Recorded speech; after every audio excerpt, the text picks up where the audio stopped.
Startuprad.io, your podcast and YouTube blog covering the German startup scene with news, interviews, and live events. Hello and welcome everybody. This is Joe from Startuprad.io bringing you another episode from the German-speaking entrepreneurship scene. Today I would like to welcome Wolfgang here with me. Hey Wolfgang, how you doing? Hi, lovely to be at this podcast. Totally my pleasure. Before we dive into startups and investment philosophy, let's zoom out. DACH is becoming one of Europe's strongest engines for green tech innovation, and Innov's GreenTech Mapping 2025 gives us an inside look at what's coming next. So Wolfgang, let's get into the data, the deals, and the future. Maybe before we do that, could you tell us just a tiny bit about who you are and what you do, and what Innov is before we get into what you really did with the green techs there? Absolutely.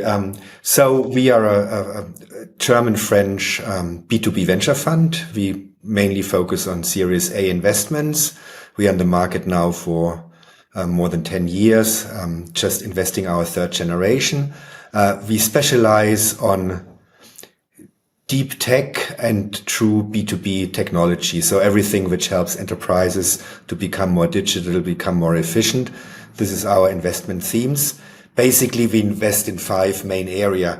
One, obviously, we are going to talk about that, is GreenTech. We do what we call compliance, so leveraging all the European regulation and what kind of interesting business models coming out of that. We traditionally, as a team, we have a deep expertise in everything which is data, big data. You know, obviously now with AI, things are moving quite quickly and really shaping the industry. We do cyber. Also a little bit with a defense angle, and then we do something what we call new work. New work is basically, technologies who reshape the workspace, like, remote working, collaborative tools, but also HR developments, because our thesis is that people, they just, are looking for a sense in work, probably a little bit different than 20 or 30 or 40 years ago. And so a lot of companies are also focusing on education and on other HR related topics. So these are our 5 main investment themes. Mm-hmm. I was wondering, when I first read the pitch for the content, I was wondering what inspired you to do this green tech software mapping. I assume it was not that you were bored and you didn't have already more than enough work. How did you get started? What was the trigger to do this green tech mapping? Well, actually, this is not the first green tech mapping we are doing. We did it 2 years ago, in 2023 as well. At that time, it wasn't green tech. It was more called DACH climate tech mapping, which kind of evolved. I think for us, it's very important to understand the industries we would like to invest and to understand the broader context, to understand the players, to understand the ecosystem. And we do that for all of our 5 investment areas. So green tech obviously is very important to us. And therefore we just would like to have a good view on the market. And to be very frank, it's also kind of a marketing tool. Because we really want to tell the market, hey, we are there. We are interested in that space, and we think there's a lot of interesting investments to do in this space. Mm-hmm. I assume we will link down here in the show notes to the GreenTech software mapping, just having it here on the other screen. One of the big areas is carbon footprint monitoring. We have energy transition tools. We have circular economy, raw materials optimization, and corporate initiatives. Given that, and that it already had a different name in the past, can you tell us from your perspective, what were the 3 most surprising findings you had in 2025 versus 2023? Well, I think, and I really looked it up in 23 and looked what really has changed. Obviously is this a surprise? Probably it's not a surprise. The map got richer, many more logos on the map. The ecosystem is really evolving quite a bit. But what's also interesting, there's a reason why we did GreenTech software mapping, and at the time we called it climate tech mapping. I think it also becomes clearer and clearer what are really the trends and the investment topics software investors could be interested in. When I basically, 2 years ago, we had 9 sectors, and they were called recycling, reporting, deep tech, digital twin, battery. So it basically was more like a mapping around specific solutions, specific technologies.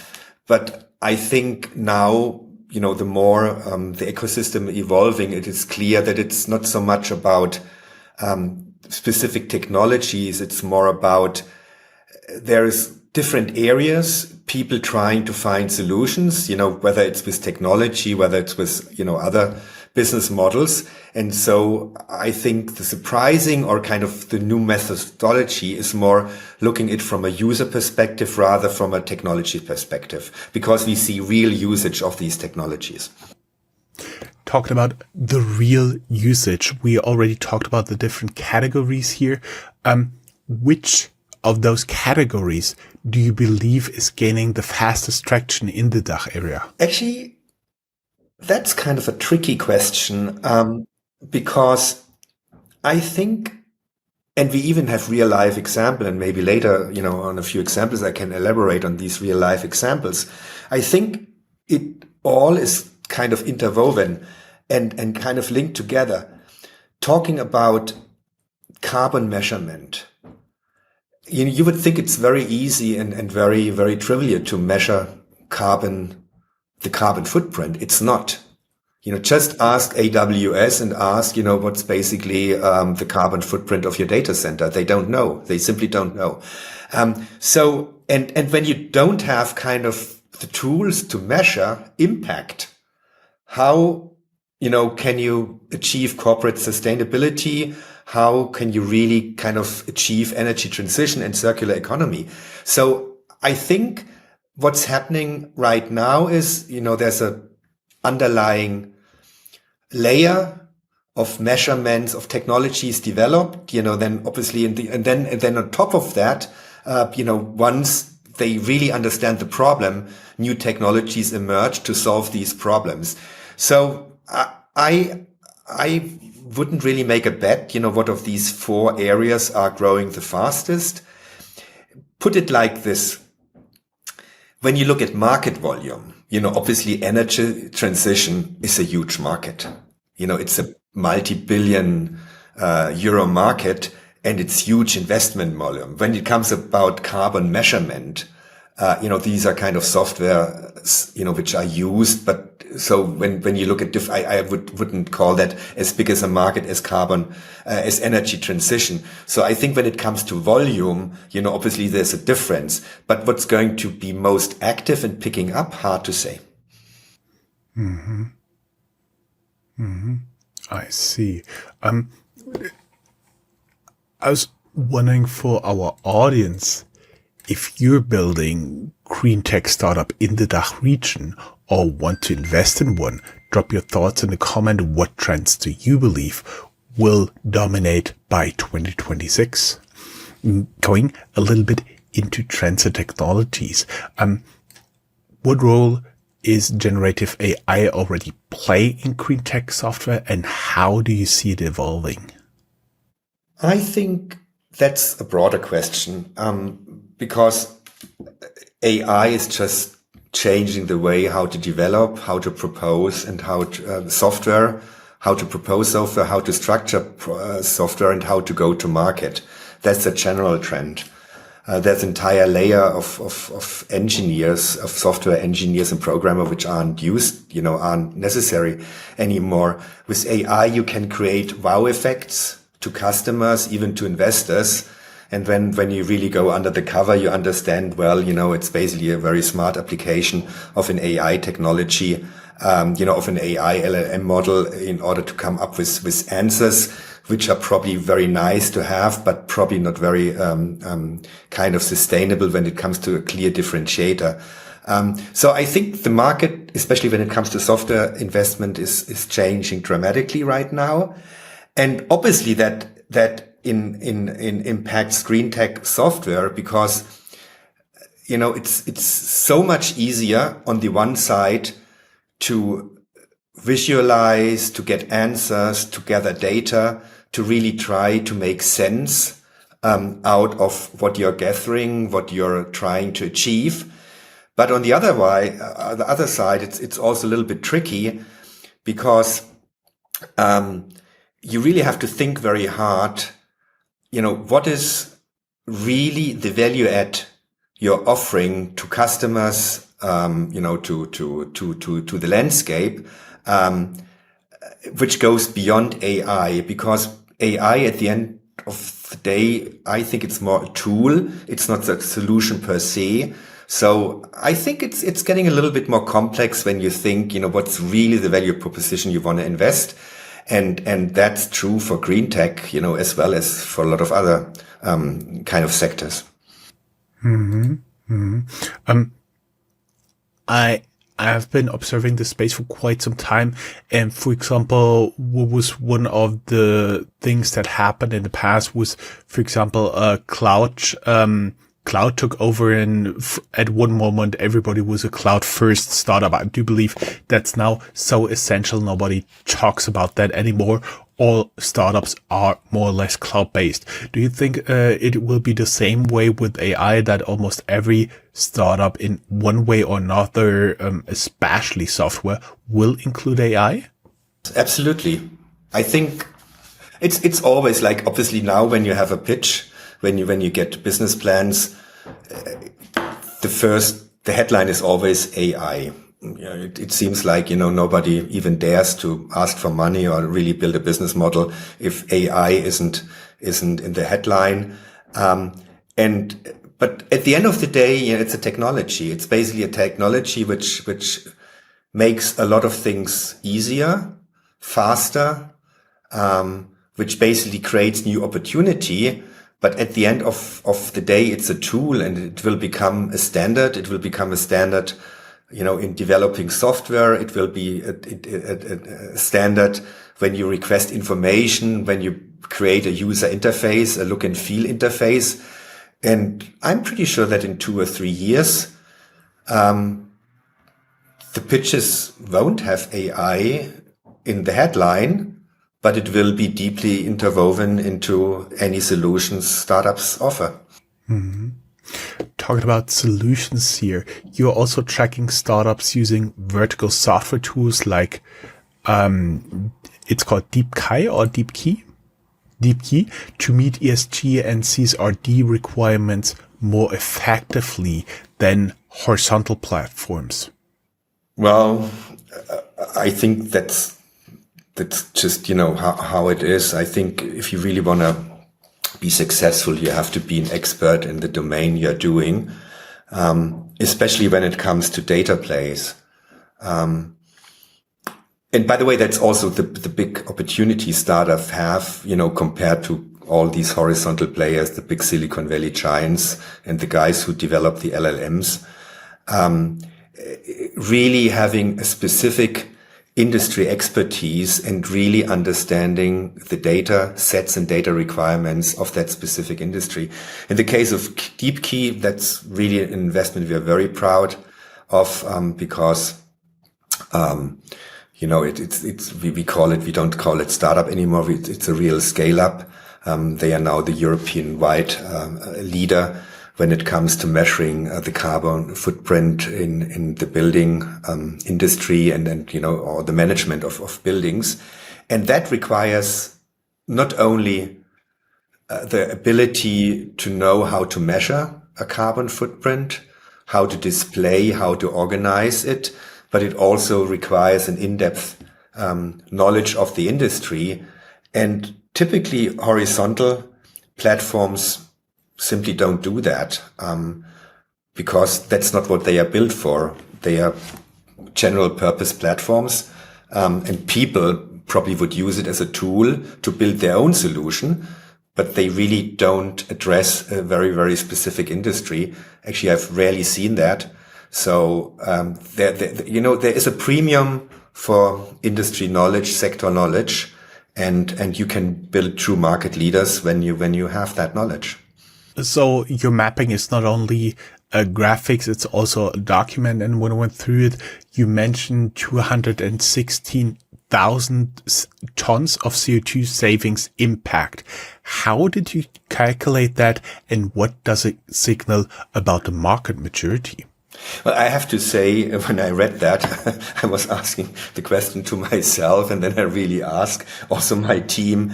It's what DeepKey basically has on its website. So they track it very closely. They are together with another company we have in our portfolio platform, SH, one of our B Corp companies, and they are a first mover, obviously because it's their solution to really track and to really kind of find a way how to measure carbon reductions. They have created a tool around that, and now obviously they publicly communicate about it. I think it's quite massive, and I think it's also a trusted number. Often, as said, ask AWS what's their carbon footprint. How much a gigabyte of data request really admits in carbon, in CO2. It's pretty hard and pretty tough for them to say.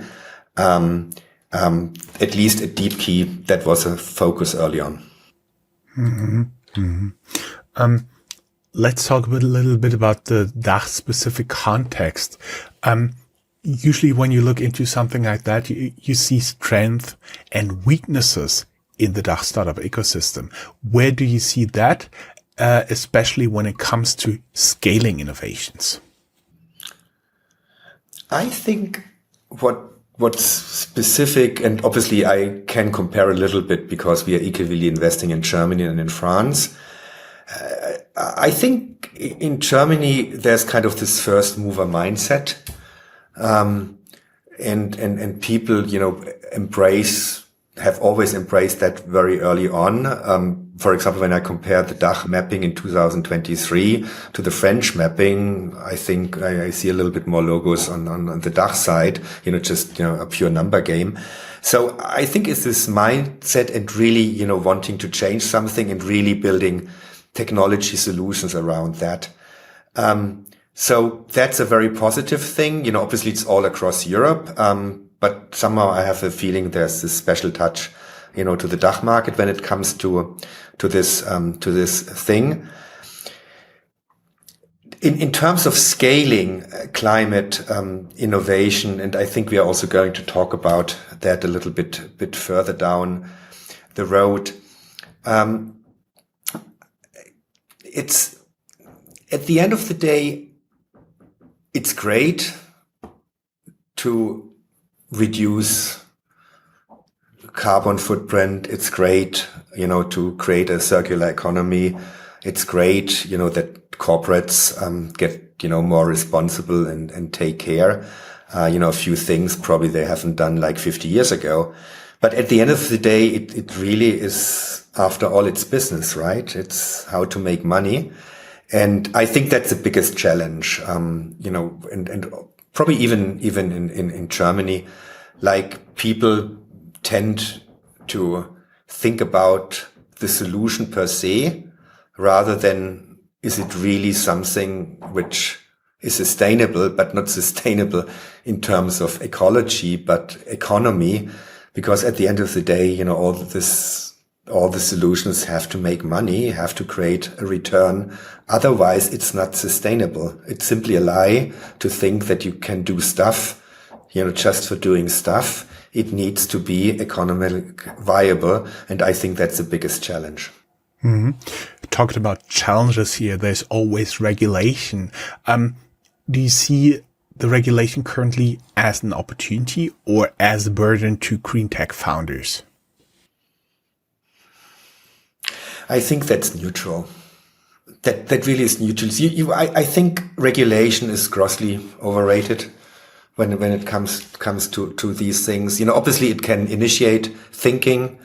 Maybe there can be a little bit of a wave and create opportunities. But at the end of the day, I'm a deep believer that people should act freely, and any regulation is a overlay. And when the overlay really, just creates additional cost and complexity, that's probably not a good thing. So I would say it's neutral. There for certain companies that probably creates opportunities, but at the end of the day, well, we all know it.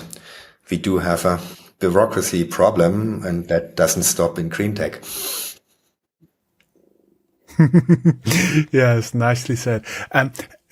When you did the specific mapping, I was wondering, within the DACH region, when I was thinking this through, I didn't have a specific hub in mind, something like Berlin, Munich, or Zurich.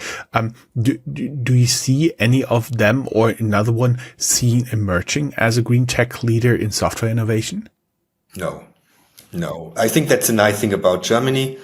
I'm investing in Germany now for 20 years. Good startups are all over the place. Obviously, there are clusters. There's a Munich cluster, there's a Berlin cluster, there's a Zurich cluster. Maybe there's kind of a Cologne cluster as well. But you can find great companies, even like in small places. It's pretty. What I put it like this, having a little bit also in Switzerland at a few conferences where they present solutions, it seems like Swiss people, they really do a lot when it comes to hardware related solutions. Munich is an engineering spot. We all know it, it has a great infrastructure, and a big kind of non-software plays are played out in Munich as well. Berlin, it's clearly software centric, but is there a specific hub?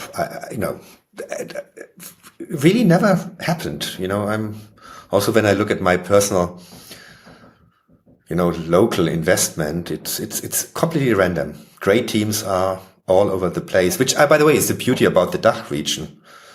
Ask the French. The French. It's pretty clear. A lot concentrated in Paris. We'll be back after a short ad break with investment strategies and portfolio insights.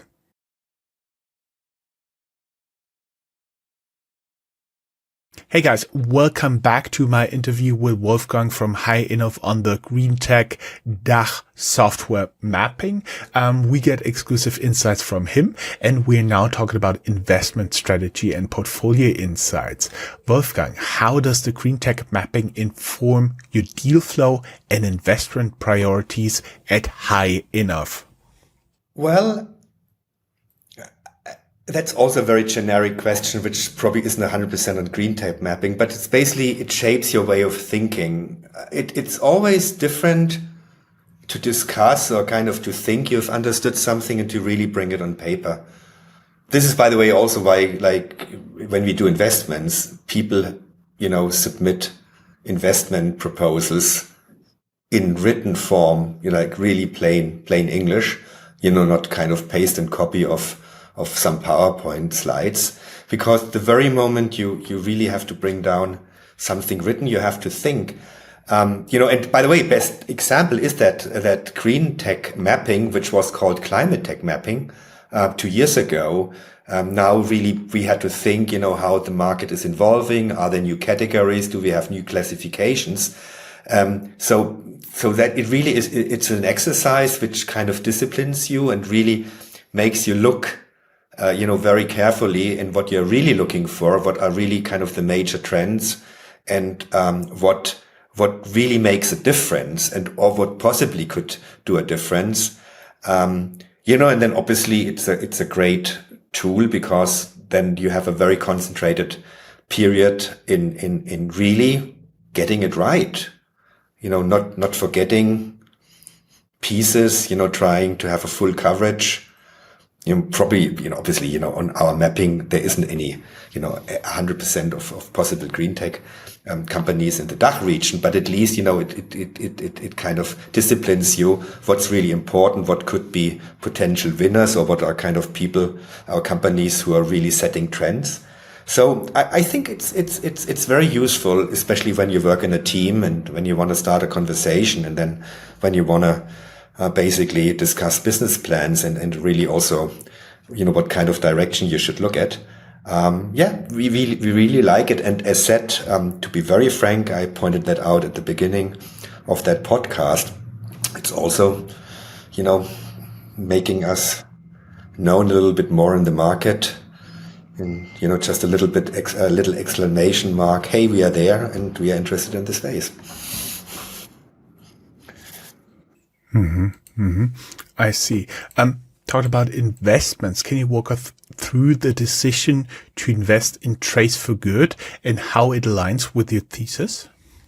That comes a little bit back to what we were discussing previously. What do you think about horizontal solutions versus verticalized solutions? We deeply believe that, when you want to do a startup, going horizontal is tricky. You don't have the means, obviously, and then you're competing against the big guys. So you really have to choose your vertical. But we also believe there will be always a leader in a specific vertical. And, we've seen that with DeepKey. We've seen that, with a few others of our investments, where basically really companies have chosen a vertical, became very good in it, and then become the market leader. And in the case of Trace for Good, obviously, just to give a very brief explanation, what they do, basically they track the supply chain in the textile industry. So basically, when you want to buy a t-shirt, you probably want to know, from the very beginning, what happened, from the raw materials, where it was done, etc., etc. It's a little bit, it is a supply chain issue. And supply chain is a big issue, obviously now, a little bit watered down with the latest twists in the US. But I think at the end of the day, that's a key question to be answered. And being good, in a very specific niche and a very good vertical, this is a key thing. And then for us, it's a very early investment. We thought it's a great team, 2 young ladies who have a lot of experience in the space. Obviously it's a French company, so textile, fashion, that's probably a French thing as well. So I think they are also very good positioned when it comes to that. How do you assess impact and commercial viability simultaneously when you're evaluating those GreenTech software startups? We don't. We only evaluate commercial viability. To be crystal clear, and that's maybe also a misunderstanding, we don't do impact because we want to do impact. We think impact is a great way of making money. And that's, what we are for, because obviously, we manage the funds of our investors and we really want to make sure that they get a nice return. We think impact is a trend theme. I think there are a lot of good opportunities to make money, but when we look at a company, it really must be ROI driven. It really must be part of a value chain. It really must solve a true economic problem. And, if that economic problem also solves an impact problem, even better. I just give an example. I did an investment just a couple of weeks ago in a Germany-based company south of Frankfurt called Xelera. With a little bit in a twinkle in an eye, I say they are an NVIDIA competitor, but actually they really are. Basically, what they do kind of a compiler for a chip, for an FPGA chip. FPGA chips are programmable chips. which help basically to dramatically increase the capacity of data centers. So basically, since there's so much traffic now hitting data centers, with all this AI traffic, data centers are desperately looking for solutions, how to mitigate this traffic, offload traffic, still keep security. And Xelera is helping data centers doing that. So it's a really ROI case, because basically, data center traffic consumption goes down by 50-60% by using that technology. But in addition, obviously, when traffic for the same, traffic hitting a data center goes down by 50%, the CPU usage, you're suddenly saving 50-60% of energy, in a data center. So it has a huge impact as well. So would I call Xelera an impact investment? Probably not. It's more like a semiconductor investment, but it has a huge impact. It has a clear ROI case. And this is why we also call it an impact investment. I see. For our audience, I would be wondering, what do you think, guys, which matters more when investing in green tech? Measurable CO2 impact or scalable business models? Let us know how you decide. It's a hot debate. You are obviously an investor, and I do hope you do have some advice for founders. What's the mistake you see most often, not necessarily only in green tech founders, but pitches you get, and how do you fix them? Is it that they spray and pray and send their pitch deck everywhere, and it's not necessarily a fit with most of the investors? Okay, so just go first green tech and then a little bit more general. So, but then, this green tech comment is already a general comment. Don't think that a product or a solution, is fixing anything. It simply doesn't. It's also don't think that, that you have developed something which solves a solution which really doesn't exist, because that shockingly often is the case. People, basically have kind of this theoretical idea that something needs to be solved, and then they develop a product or kind of a solution around it. And then in reality, nobody needs it, because it simply is only a theoretical problem, not a real life problem.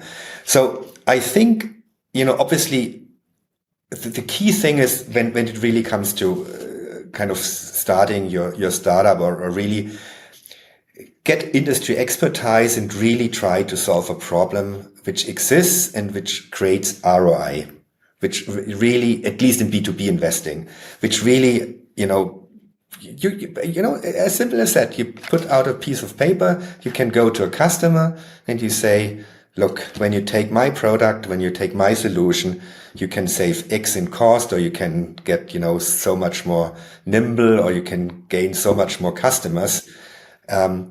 And that really requires an in-depth knowledge of an industry and the workflows within that industry. And I think that's just my advice, to a green tech founder, but also to any technology founder. First of all, try to sort that out. And then when it comes to pitching, I think that's a classical thing. You can do spray and pray, but what are the chances that you are the one who's picked out of that inbox, deal flow we are getting every day? I think carefully think, what could be a good investor for you. And when you've identified people you think are good fits, try to find people who know them and try to get a personal introduction of some sort. I think we've never not taken a call with a company when we got a personal introduction, unless it would be completely out of our scope. So I think that's a golden rule. Don't rely on, well, obviously you have to do your test scope report. You really have to be knowledgeable about the market. But the next step is really, even in the world of AI, technology, Zoom and everything, try to get the first personal contact, the first personal touch, and that takes you very long. Interestingly, you talked about Celera. Something rang in the back of my mind. I interviewed them 5 years ago. Almost exactly to the day. That's pretty interesting. You talked about like you're mostly around Series A. Rule of thumb is like 100 million revenue. A few months ago, I talked to an investor and I asked him, yeah, you're looking for startups like $1 million US or 1 million euros revenue. And he said, if I get the chance, I always take the euros. At this stage, they're getting really serious with their startup. What traction metrics or early points of proof are most persuasive to you when you evaluate such a company? Okay, just to be clear, a Series A is not 100 million; it's a million. 1 million in revenue. And is it a random number? Yes and no. Could it be 800? Or does it need to be 2 or 3 million? Probably. I think I think venture capital is about the willingness of taking 4 risks. There's a team risk, there's a product risk, there's a market risk, and there's a scaling risk, right? And as a Series A investor, you probably want to take 1 risk, which is a scaling risk. And all the other 3 risks should have been more or less validated. Obviously the team, you don't know. Obviously there are a few things where you can, other than obviously the personal interaction with the team, which is super important, there are a few things you can get an idea whether it's a really good team. For example, it's the simplest stuff, cap tables.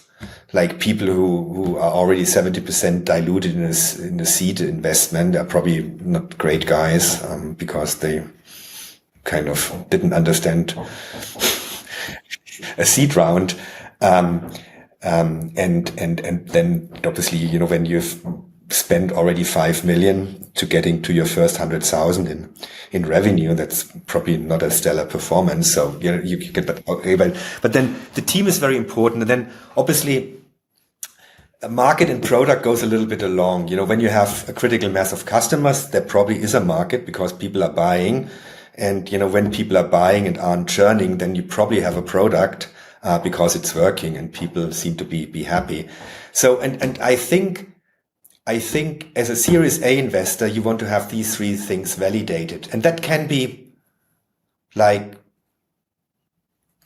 also depends on the product. That can be, maybe you have a company who does a product which really instantly gets like huge contracts, and then you have a few couple of big brands using that, and then it's already a Series A, and then you have probably kind of a more like a small ticket B2B play, which even resembles to a certain extent to a B2C play. And then you want to have 1,000 customers. You want to have like 2 years of solid KPIs, and you really want to see the growth curve. So I think it's where kind of you position yourself.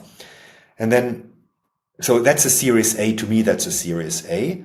And when it comes to pre-Series A, I think, out of the 3 risks, probably one of the risks isn't really sorted out 100%. So you're willing to say, well, the guys, probably they have a product, they have a few customers, they've kind of done a good job in product development, but you clearly sense they really haven't found their go-to-market yet. Probably they have to do a few twists. 80% seems to be okay, but they have still, like they need a year or 18 months to really go very solidly, that really then is kind of makes sense to put in 4, 5, 6 or 7 or 8 or 10 million and really deploy it for scaling the company. I think that's the difference between kind of a extremely early pre-Series A, and kind of a solid Series A, where you really want to deploy money for getting, by the way, also very important, what's the difference between a Series A and a Series B? I think a Series A should take you with the money you raise, from a CEO-led sales model to kind of a broader scalable model. So basically it's a transition, from transitioning from a founders-led team to a team which is mainly driven by the second layer, where you have hired a VP sales, where you probably hired a VP product, and everything isn't relying on founders anymore. That's a pretty nice definition. I was also wondering, because the space we're talking about right now is pretty full of buzzwords like sustainability. How can founders there stand out with some substance? Because I do believe you do get a hell lot of buzzwords on these pitch decks. Yeah. And probably it's also that I'm a little bit long in the market, don't care. As I said, our ROI counts. Understand the workflow, understand the industry you're working in. Are you really solving a problem? Are you going to make money? Forget about the buzzwords. And by the way, I think sustainable is a great word. It's a great word. You are sustainable when you're probably going to be around in 10 years from now. I've never seen a money-losing company being around in 10 years. I don't know. You. I have to smile here in the background because before we started, I told you I'm now in the 11th year here with Startup Radio, officially sustainable. Let's talk a little bit about future trends and strategic foresight. The role of the DACH-based GreenTech, what will they play in Europe towards a broader push for net zero emissions? I think they will play a 20 to 30% role. The German market in Europe is 20 to 30%. And, at least when it comes to startups, you have France, you have a little bit of other areas. So, it's probably 30%. I think there will be a few leaders. There will be some groundbreaking technologies coming up. But it's a European ecosystem, even so we invest pretty nationally. And I think the contribution will be, it's a percentage game. It's a numbers game. It will be 20 to 30%. That's my personal guess. Personal guess is also totally fine here. I do understand a lot of what VC's doing is gut feeling, and it's always good when you get a little bit of this gut feeling here teased out. Do you foresee the GreenTech software becoming a default layer across all industries, similar to something like how cloud computing has evolved? No. Nope. No, definitely not. Because a default layer means you're really part of the value chain. And being kind of, and really becoming part of the production value chain of a specific solution. So, obviously will GreenTech be very important for running businesses? Yes, absolutely.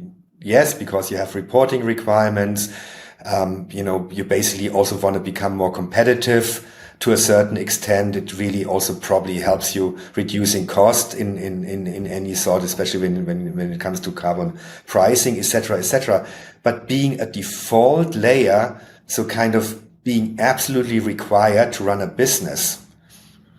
Well, maybe I have too little of an imagination, but for the moment being, no. Everything which I'm seeing, even on that mapping, wouldn't let me that it's going to be a default layer like a cloud infrastructure. That's not going to happen. Maybe in 5 to 10 years. I don't know. But from what I see now, I'd be skeptical. Mm-hmm. Mm-hmm. The EU is always pretty forward in regulations, taxations. What impact do you see on this EU level carbon taxes or green subsidies they could have on startup formation and funding? tell you, subsidies, always bad, really bad. I think there are far too much subsidies already in the market, which are completely distorting the market. A lot of stuff is going to subsidized, which doesn't make sense, which doesn't have a sustainable value proposition. I really am a big fan in carbon taxes. It's probably the most elegant and most comprehensive solution, to solve problems, because it really gives a price to something which hasn't had a price. And the very moment something has a price, you can do marginal trade-offs. And I think that's a wonderful thing. And, hopefully, will it ever work? Let's see over the next 10 years, but at least from a concept, that's brilliant. Because, the very moment you give, you oblige people to think in margin gains, technology really gets rolling.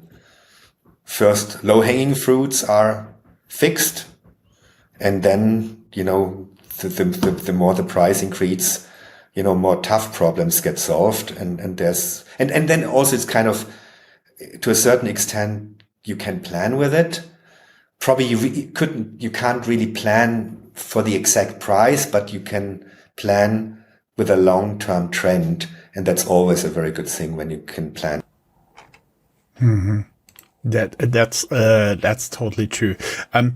Talk about long term. Let's talk about your positioning as a VC high enough. You've raised Fund 3 and you have a partnership with Anka Ventures. How will this amplify your ability to support the GreenTech innovations in the DACH region? Just a very brief comment on Anka Ventures. Anka Ventures, we know them very, very long. Actually, they used to work with us they were part of our team, at least most of them, within Anka Venture. It's a little investment boutique who is specialized in impact investing, but also in seed investments. And basically, they really help us to source deals and to even kind of structure deals in the seed phase. We see them kind of as a feeder. It's kind of a feeder initiative for us. About 10% of our fund we'll deploy in kind of seed opportunities in partnership with Anka Venture, just to have a foot into great teams and great performing seed startups at a very early stage. Also, what they bring on the table, like when they founded, they had this vision early on. So, and at least in France, but now also starting in Germany, they do have a name in impact investing, early stage seed impact investment. They do have quite some knowledge, and it's always great, to have knowledge in the team. I see. If you had to bet one under the radar GreenTech sub-sector right now, what would it be and why? It's infrastructure. Nobody really talks about infrastructure. It's about telecommunication. Well, especially when it comes to software. I remember all these ideas when it came to B2C commerce, when it came to B2B, all these ideas have been out for 30 years. I remember in the 90s, like being in the Silicon Valley, we talked about e-commerce, we talked about SaaS. Obviously, it wouldn't be called like that, but there simply was the underlying infrastructure missing. And I think now, especially when it comes to software, when it comes to AI, but when it also comes to kind of GreenTech solution, which basically requires the analysis of huge amounts of data, you need to have the underlying infrastructure, and people really need to go into this direction. This is also a reason why we did our investment in Xelera, where we are looking in other sectors. I think the sad news, one more time, is when it comes to infrastructure. It's mainly a Silicon Valley, Israel play, but there are always a few hidden gems in Europe as well, and we are actively looking. I see. Wolfgang, thank you very much for your time. We will link down here in the show notes your LinkedIn profile. You obviously have a lot of contacts. Before this interview, I realized that we have more than 120 contacts in common, but it needed an international PR agency to get us in touch. By the way, they did a good work. And, secondly, we will be providing a link to the company website so you can do some digging, some research. And of course, there's a place where you can pitch as well, and you'll be back for our premium subscribers for a few more Q&As. Thank you very much. Perfect. Thank you very much. Great interview. Thank you. That's all, folks. Find more news, streams, events, and interviews at www.startuprad.io. Remember, sharing is caring.